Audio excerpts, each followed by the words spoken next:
पार्वती, शक्ति स्वरूपा देवी पार्वती,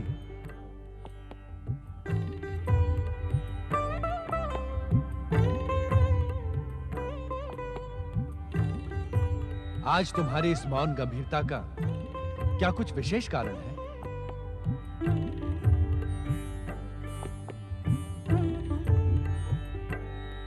हमें ज्ञात है देवी पार्वती, तुम यही सोच रही हो कि जब हमें कण कण का ज्ञान है तो तुम्हारे मन की बात हमें कैसे ज्ञात नहीं? तुम शक्ति स्वरूपा हो देवी पार्वती, एक श्रेष्ठ नारी के समस्त गुणों से तुम विभूषित हो। ज्ञात है पार्वती, नारी का एक विशेष गुण होता है, नारी के मन का रहस्य। नारी के मन के रहस्यात्मकता समझने में विधाता भी भूल कर बैठता है।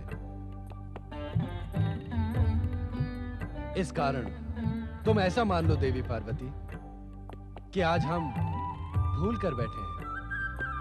हमें वास्तव में तुम्हारी मौन गंभीरता का कारण ज्ञात नहीं। नारी के मन का रहस्य समझने में विधाता अवश्य भूल कर सकता है, किंतु आप नहीं। कारण? इस सृष्टि के समस्त कारणों के कारण तो आप हैं। इसी कारण आप भूल करें, यह असंभव है। किंतु ये निश्चित है कि आज मैं आपसे कुछ नहीं कहूंगी, क्योंकि मैं कुछ कहकर आपके सम्मुख समस्या उत्पन्न करने की इच्छुक नहीं हूँ। तुम कुछ कहो या ना कहो पार्वती, किंतु तुम्हारी गंभीरता भविष्य के घटनाक्रमों का स्पष्ट संकेत दे रही है। और जहां तक तुम्हारी समस्या का प्रश्न है, तो तुम्हारी हर समस्या का समाधान है गगन विहार।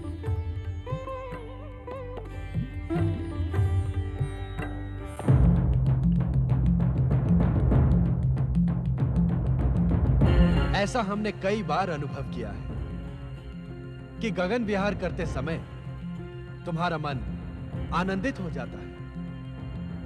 चलो गगन विहार कर हम तुम्हारे मन का रहस्य ज्ञात करें और तुम अपनी मौन गंभीरता से मुक्ति पाकर प्रसन्न हो। जैसी आपकी आज्ञा।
देवी लक्ष्मी,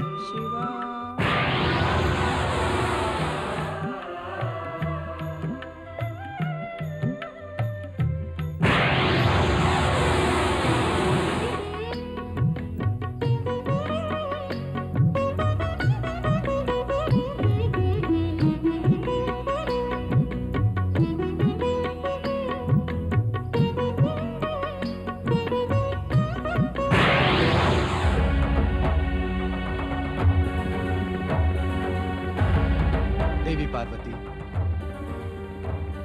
हमने वो सभी कुछ देखा जो तुमने अभी अभी देखा। इच्छा ना होते हुए भी कह रहा हूं कि तुम्हारे नारी मन का रहस्य भी हमसे अज्ञात नहीं है। आपने क्या ज्ञात किया स्वामी? वो सभी विचार जो तुम्हारे मन को उद्विग्न कर मौन रहने पर विवश कर रहे हैं। कौन से विचार? शक्ति स्वरूपा देवी पार्वती, अब तुमने अपना मौन व्रत तोड़ दिया है। अब तुम्हें अपने मन का रहस्य अपने ही शब्दों में कहना पड़ेगा।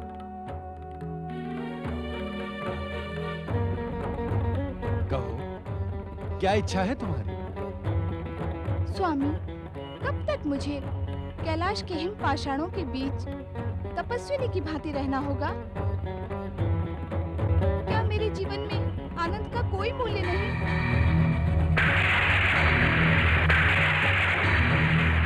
क्या मेरी कल्पनाएं कभी साकार नहीं होंगी?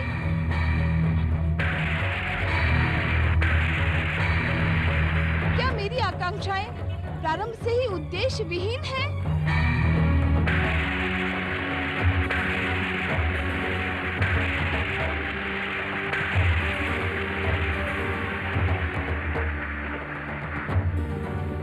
उत्तर दे स्वामी। आपके भक्तगण आपको त्रिलोकीनाथ कहते हैं। आप तीनों लोकों के स्वामी हैं, विश्वनाथ हैं।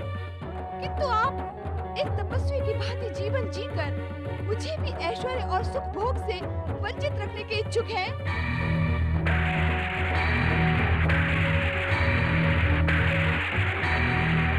श्री हरि विष्णु का वैकुंठ, श्री ब्रह्मदेव का ब्रह्मलोक, देवराज इंद्र का स्वर्गलोक, इस संसार के समस्त ऐश्वर्य तथा सुख साधनों से परिपूर्ण है। फिर मुझे क्यों पाषाण कंदरा में जीवन व्यतीत करना पड़ रहा है? उत्तर दे स्वामी, उत्तर दे। ऐसा प्रतीत होता है कि पर्वतराज हिमालय की राजकन्या रहकर भी महलों की भव्यता, मोहकता, ऐश्वर्य और सुख भोग से तुम्हारा मन संतुष्ट नहीं हुआ पार्वती। तुमने क्या सोचकर हम जैसे भभूतधारी बैरागी से विवाह करने का हठ ठाना था? क्यों हमें प्राप्त करने के लिए कठोर तपस्या की थी? क्या यह सत्य नहीं कि महलों की लालसा अब भी तुम्हारे मन में शेष है? इस सत्य को मैं स्वीकार नहीं कर सकती स्वामी, किंतु क्या विश्वनाथ का महलों में रहकर ऐश्वर्य से सुख भोग करते हुए जीवन व्यतीत करना अनुचित है? हाँ देवी पार्वती, विश्वनाथ के लिए ऐश्वर्य और सुख भोग अनुचित है। किंतु क्यों? क्योंकि इस सृष्टि के प्रथम दिन से यह संसार हमें त्याग, तपस्या, वैराग्य और ध्यान का मूर्तिमान आदर्श मानता है। उस दिन का स्मरण करो पार्वती, जब संसार समुद्र मंथन से निकले बहुमूल्य रत्नों को पाकर प्रसन्न हो रहा था, किंतु तुम्हारा शिव हलाहल विष को कंठ में धारण कर संतुष्ट हो गया। तुम उस दिन को भी नहीं भुला सकती पार्वती, जिस दिन स्वर्ग से पतित पावनी गंगा पृथ्वीवासियों को मोक्ष प्रदान करने अपनी तीव्र गति से पृथ्वीलोक की ओर चली। तब पृथ्वी पाताल के रसातल में ना पहुंच जाए, इस कारण हमने उसे अपनी जटाओं में धारण कर लिया। आपका हर कार्य आदरणीय है, पूजनीय है। आपके त्याग, तपस्या और वैराग्य पर मुझे गर्व है। आपको पति रूप में पाकर मुझ दासी का जीवन सफल हो गया। वास्तव में मेरी अब कोई इच्छा शेष नहीं है। किंतु क्या देवी पार्वती? किंतु मनोरंजन तथा परिवर्तन की दृष्टि से मेरा विचार अनुचित तो नहीं है ना?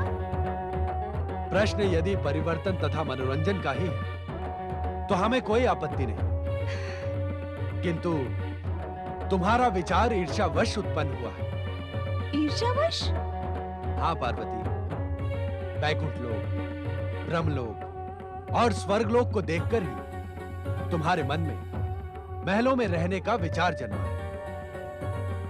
विचारों की इस प्रेरणा को ईर्ष्या का नाम ही दिया जाएगा पार्वती, किंतु इसमें दोष तुम्हारा नहीं है, दोष है इस नवयुग के परिवर्तन का। अर्थात? हाँ पार्वती, सतयुग के पश्चात अब त्रेता युग प्रारंभ हो रहा है। इस युग में पुण्य के साथ ही पाप भी अपनी उपस्थिति दिखाएगा। पाप और ईर्ष्या का परिणाम शुभ नहीं होता। संसार के मन में मंगलकारी, कल्याणकारी, शुभ विचारों के आदर्श को जगाने वाले शिव की पत्नी अशुभ परिणामों से भयभीत क्यों हो? यदि ऐसा है तो हम तुम्हारी इच्छा अवश्य पूर्ण करेंगे, किंतु इच्छा पूर्ति पर परिणाम के विषय में हमें दोष न देना। मैं आपको दोष देने का साहस कर भी कैसे सकती हूँ स्वामी?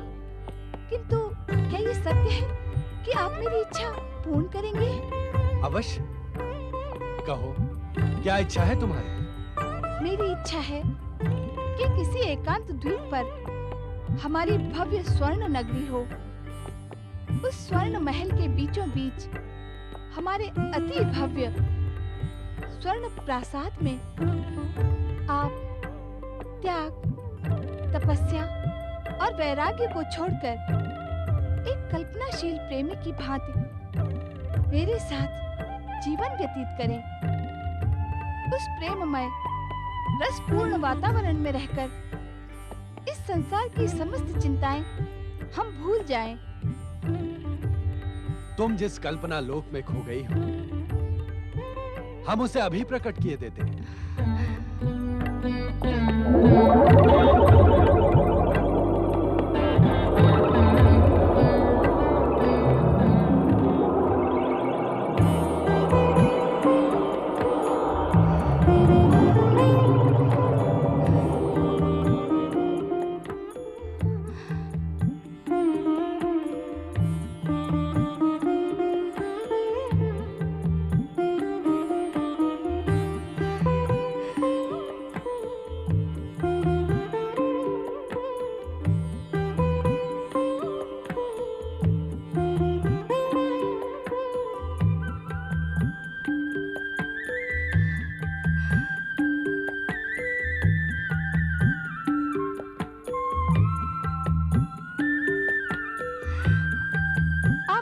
स्वामी, महान है।